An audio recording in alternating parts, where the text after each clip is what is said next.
Pada kesempatan kali ini, kami ingin mewawancarai pemimpin pada Lembaga Pendidikan UPTD SD Negeri 42 Baru. UPTD SD Negeri 42 Baru merupakan sekolah dasar yang seatap dengan SMP Negeri 19 Baru,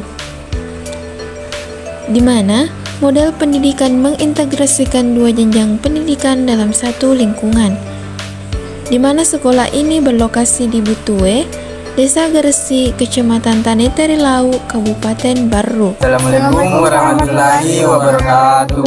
Selamat siang, kami dari mahasiswa ITBA Al-Ghazali Baru, Prodi Administrasi Publik, kelompok 2 yang beranggotakan 6 orang.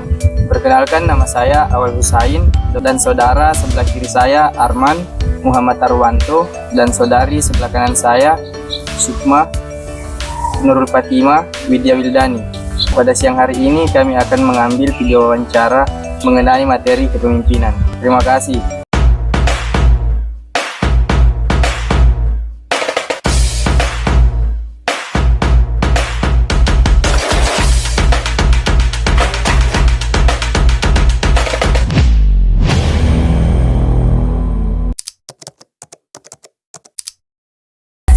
Bismillahirrahmanirrahim. Assalamualaikum warahmatullahi wabarakatuh. Assalamualaikum warahmatullahi wabarakatuh. Selamat pagi Bu. Pagi. Terima kasih telah meluangkan waktu untuk mengikuti wawancara ini. Perkenalkan Bu, kami dari mahasiswa ITBA Institut Teknologi Bisnis Administrasi Publik Al-Ghazali Baru. Sebelumnya Bu, bisa memperkenalkan diri Bu? Bisa. Bismillahirrahmanirrahim. Assalamualaikum warahmatullahi wabarakatuh. Waalaikumsalam warahmatullahi wabarakatuh. Nama saya Hajah Siti Ratnawati, Kepala SD 42 Baru. Hari ini Bu, kami ingin lebih mengenal kepemimpinan Ibu sebagai kepala sekolah yang memimpin sekolah ini. Bagaimana sih pengalaman dan keterampilan Ibu dalam kepemimpinan? Wawancara ini akan berlangsung dalam 3 sesi Bu, yang mana pada sesi pertama saya sebagai pewawancara akan menanya Ibu mengenai karakteristik kepemimpinan Ibu. Ya. Baik Bu, pertanyaan pertama, apa yang menjadi tugas utama Ibu sebagai kepala sekolah di instansi UPTD SD 42 Baru? Ya. Tugas utama saya sebagai kepala sekolah, utamanya di sekolah SD 42 Baru ini adalah mengelola dan mengawasi kegiatan sekolah. Ya, itu yang utama. Baik Bu, pertanyaan kedua, selama Ibu menjabat sebagai kepala sekolah, target apa saja yang telah tercapai dan kendala apa saja yang mungkin Ibu hadapi dalam menjalankan target tersebut? Iya, terima kasih ya. Target yang telah saya capai yaitu meningkatkan kemampuan akademik siswa. Ya, itu yang pertama. Terus kendalanya yang saya hadapi dalam mencapai target tersebut banyak faktornya. Salah satunya itu faktor kerjasama dengan orang tua siswa. Itu yang utama. Pertanyaan ketiga Bu, apakah selama Ibu menjadi kepala sekolah dalam tugasnya dibantu oleh para rekan-rekan atau guru? Iya. Tentu dalam tugas utama tentu kita dibantu oleh para guru. Ya, jadi kita berkolaborasi antar kerjasama para guru dan stafnya dan rekan-rekan guru utamanya. Ya, sehingga sekolah itu bisa mencapai hasil yang maksimal. Pertanyaan terakhir Bu, mengenai karakteristik kepemimpinan. Bagaimana menurut Ibu mengenai pembentukan suatu tim dalam menjalankan suatu tugas Bu?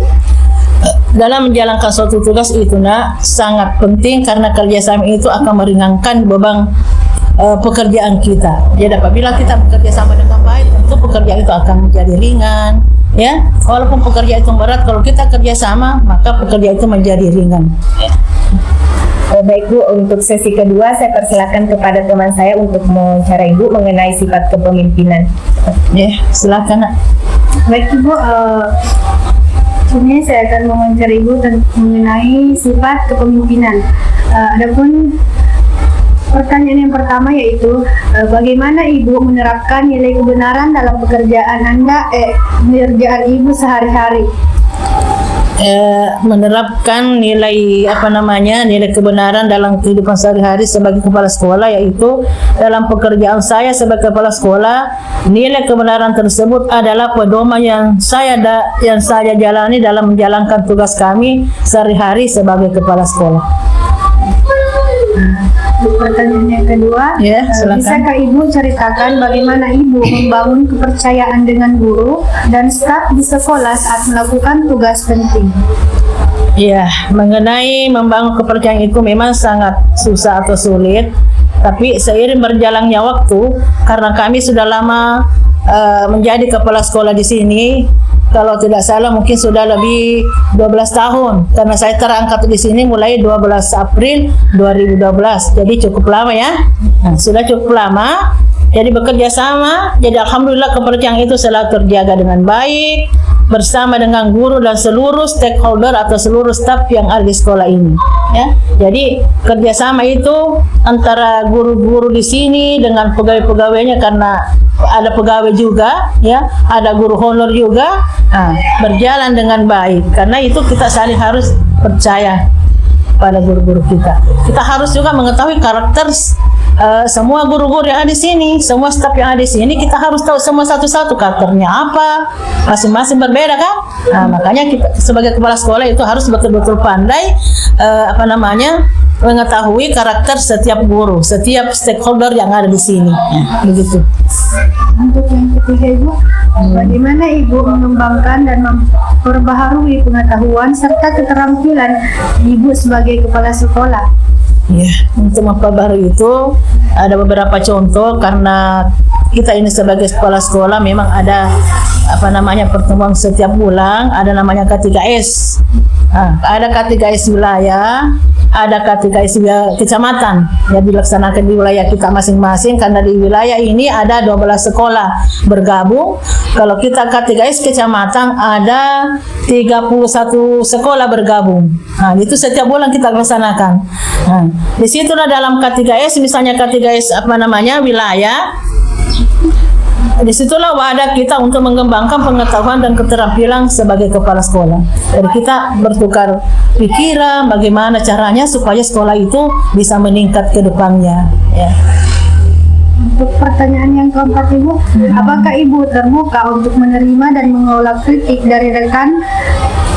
Ya, kita sebagai kepala sekolah sebenarnya kita harus terbuka menerima kritik, saran, walaupun kritik itu bernilai negatif, positif, kita harus terima semua.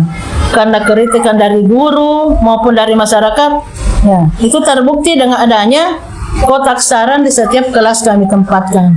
Jadi ada memang setiap kelas kita tempatkan kotak saran dari guru, saran dari siswa, saran dari orang tua siswa. Jadi dia tidak langsung bicara sama kepala sekolah atau guru-guru, tapi dia langsung masukkan sarannya di kotak saran. Nanti di kotak saran kita buka setiap hari, ya. Kita buka setiap hari, kita pecahkan bersama bagaimana supaya ada solusinya, bagaimana kita jalan keluarnya supaya berjalan dengan baik, bekerja sama dengan baik, ya. Untuk pertanyaan yang kelima Ibu, selama karir Ibu sebagai kepala sekolah, apa yang memotivasi Ibu untuk masuk dalam karir tersebut? Yang membuat saya itu tentang peningkatan prestasi siswa dan reputasi sekolah kami. Apalagi di sekolah ini sudah 2 tahun menerima kinerja bos berkemajuan. Jadi tidak semua sekolah menerima begitu.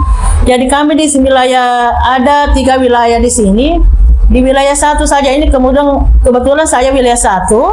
Tahun lalu 2024 kami menerima juga bos kinerja berkemajuan, ya, hanya berapa sekolah kalau tidak salah 4 sekolah. Nah, tapi tahun ini kami lagi masuk di situ. Jadi artinya sekolah kami alhamdulillah maju ya. Berkat dukungan semua guru. Ini yang 2 sekolah keluar, jadi ada lagi masuk 1. Jadi di wilayah 1 ini yang menerima BOS berkemajuan ini hanya 3 sekolah lagi. Yang sekolah lain di wilayah lain tidak ada, cuma di wilayah 1. Alhamdulillah. Pertanyaan yang terakhir Ibu, bagaimana Ibu mengelola keseimbangan antara pekerjaan dan kesehatan fisik maupun mental, karena sebagai pemimpin pasti ada tuntutan pekerjaan saat menjadi pemimpin. Iya, betul sekali. Saya mengerjakan seluruh tuntutan pekerjaan yang saya pada hari kerja. Misalnya saya harus bekerja dengan baik, semaksimal mungkin mengerjakan tugas-tugas kami sebagai kepala sekolah, mengawasi guru dan siswa, mengawasi semua apa yang ada di lingkungan sekolah ini. Jadi pada hari libur juga saya gunakan benar-benar istirahat sehingga kesehatan mental saya ya dan fisik saya ini terjaga dengan baik. Alhamdulillah. Insya Allah nanti tinggal 7 bulan sudah pensiun. Semoga kami sehat ya. Jadi itu kan terjaga semua fisik dan mentalnya karena kita atur semua waktu dengan baik ya. Baik Bu, kita berlanjut pada sesi ketiga Bu. Saya persilakan kepada teman saya untuk mewawancarai mengenai hakikat kepemimpinan. Ya, silakan Nak. Pertanyaan saya tuh Bu, bagaimana Ibu memaknai pengorbanan dalam memimpin? Iya, kita memaknai pengorbanan memimpin itu betul-betul kita korbankan atau mengorbankan tenaga, waktu, pikiran, perasaan dalam melakukan suatu pekerjaan. Nah, jadi kita itu betul-betul ya bagaimana mengorbankan perasaan kita itu terhadap misalnya ada dari keluhan-keluhan dari masyarakat, dari orang tua, dari guru, walaupun melalui dengan kita korbankan perasaan kita ya, nah, kemudian tenaga kita, nah, itu semua sehingga pekerjaan kita berjalan dengan baik. Nah, selama Ibu menjabat sebagai kepala sekolah, apakah ada tantangan terbesar dalam memimpin sekolah, Bu? Dan bagaimana Ibu menghadapinya dengan kerja keras? Ya, memimpin sekolah adalah itu tantangannya ya, tantangan yang terbesar. Kita harus menjaga atmosfer agar tetap kondusif ya, kondusif di sekolah itu. Cara saya menghadapinya itu adalah dengan menerapkan tata tertib yang ada di sekolah ini ya, dan aturan yang telah kami sepakati sebelumnya bersama dengan rekan-rekan guru dan staf-staf lainnya ya. Nah, pertanyaan terakhir Bu, bagaimana Ibu mendefinisikan kepemimpinan itu sebagai bentuk pelayanan? Ya, mendefinisikan kepemimpinan sebagai bentuk pelayanan itu utamanya kepada masyarakat agar siswa adalah sebagai masyarakat juga. Karena siswa itu kan dari masyarakat juga. Nah, makanya kita harus melayani dengan baik. Bagaimana siswa itu sehingga bisa dapat belajar dengan baik, kerjasama dengan guru-gurunya dengan baik. Itu yang paling penting. Baik Bu, alhamdulillah, terima kasih atas waktunya Bu. Kami sangat senang dapat memotivasi dan mempelajari mengenai kepemimpinan dari Ibu. Terima kasih sudah menerima kami dengan hangat Bu. Ya, alhamdulillah, terima kasih banyak Nah ya. Semoga sukses selalu ya. Iya. Amin ya rabbal alamin.